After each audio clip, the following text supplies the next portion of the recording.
नमस्कार, मैं राहुल कठेरिया। उत्तर प्रदेश में कानून व्यवस्था अपने बिल्कुल निम्नतम स्तर पर है। ये बात मैं इसलिए बोल रहा हूं क्योंकि उत्तर प्रदेश के पूर्व मुख्यमंत्री अखिलेश यादव जी को एक व्यक्ति जान से मारने की धमकी देता है। यानी कि एक व्यक्ति अखिलेश यादव जी की जीभ काटने के बदले 5 करोड़ रुपए इनाम देने की बात करता है और इसका तो वीडियो भी सोशल मीडिया पर वायरल हो गया है और इसके ऊपर अभी तक कोई कार्रवाई नहीं हुई है। तो ये क्या इशारा करता है? ये तो इशारा यही कर रहा है कि भैया कि उत्तर प्रदेश में जो कानून व्यवस्था अपने निम्नतम स्तर पर है।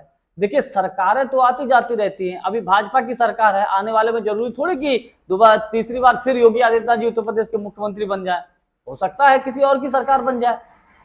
तो सरकारें तो केवल 5 साल के लिए होती हैं, लेकिन राजनीति में शुचिता बनाए रखनी चाहिए। राजनीति में विरोध जो होता है वो व्यक्तिगत नहीं होता है, विरोध होता है वो विचारधारा के आधार पर होता है। लेकिन इस वक्त देश में माहौल ऐसा बन गया है कि मैं ये समझता हूं, पूरे देश की बात कर रहा हूं, कि माहौल इस वक्त अपने सबसे निम्नतम स्तर पर है राजनीति का।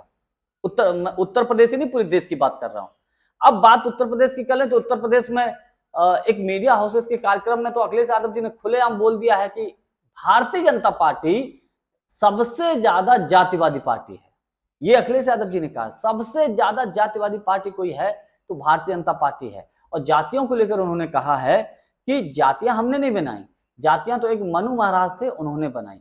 और उन्होंने तो इतना बड़ा हमला बोलते हुए ये कहा कि आज तक उत्तर प्रदेश में कभी ऐसा हुआ है जब कोई मुख्यमंत्री अपना घर छोड़ता है, सरकारी आवास छोड़ता है, तो उसके बंगले को, उसके घर को गंगा जल से धुलवाया गया हो। मेरा धुलवाया क्या? कहने का मतलब वो बात बता रहे थे कि जब उत्तर प्रदेश का विधानसभा का चुनाव अखिलेश यादव जी हारे थे, तो जब उन्होंने सरकारी आवास छोड़ा था, तो जब योगी आदित्यनाथ जी जब उसमें एंट्री करने जा रहे थे, तो उससे पहले उसको गंगा जल से धुलवाया गया था।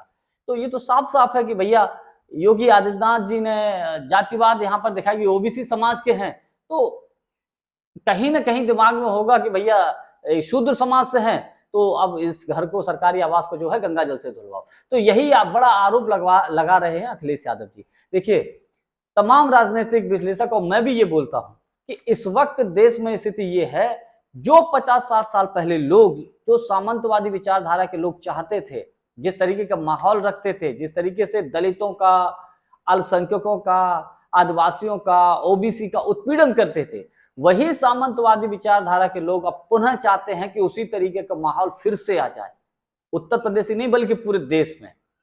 क्योंकि क्योंकि देखिए, आए दिन इस तरीके की घटनाएं होती हैं। अभी देखिए ना, अभी हाल ही में एक दलित समाज का लड़का जब अपनी बारात लेकर जा रहा है, और दलित समाज का लड़का जब खुद अपनी बारात में घोड़ी पर नहीं बैठ सकता है, तो इससे ज्यादा दुर्भाग्यपूर्ण और क्या हो सकता है? और हम दुनिया में विश्व गुरु का डंका पीट रहे हैं।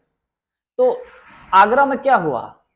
रामजी लाल सुमन ने, सांसद रामजी लाल सुमन की बात से अगर कोई समाज आहत है या कोई आहत हुआ है, तो विरोध प्रदर्शन करने का अपना एक तरीका है। संवैधानिक दायरे में रह के लोग धरना प्रदर्शन करते हैं, काली पट्टी बांधते हैं, काला झंडा दिखाते हैं, इस तरीके से विरोध प्रदर्शन करते हैं। ऐसा थोड़ी होता कि सब हथियार लहराओ। ऐसा कौन सा विरोध प्रदर्शन होने लगा भाई?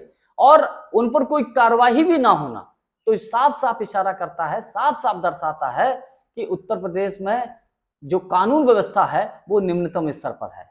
और जिस तरीके से अखिलेश यादव जी की शायद कल या परसों एक मीडिया हाउसेस में एक डिबेट चल रही थी, तो वहां पर जब वो बैठे हुए थे, तो एक भारतीय जनता पार्टी की विचारधारा का कोई व्यक्ति वहां बैठा होगा, तो वो वहां माहौल खराब करने की कोशिश कर रहा था, तो उन्होंने कहा इसको बाहर निकालिए। उन्होंने स्पष्ट कहा इसको बाहर निकालिए, क्योंकि सामने जो भीड़ थी वहां पत्रकार भी लोग भी होते हैं और उस पार्टी के कार्यकर्ता और नेता भी बैठे होते हैं। चाहते तो समाजवादी पार्टी के नेता उन महाशय को ढंग से कुटाई भी कर सकते थे, लेकिन अखिलेश यादव जी ने यह कहा कि नहीं, पुलिस को सौंप दो, पुलिस को ले जाने दो, पुलिस अपना काम करेगी। यानी कि कानून का सम्मान किया।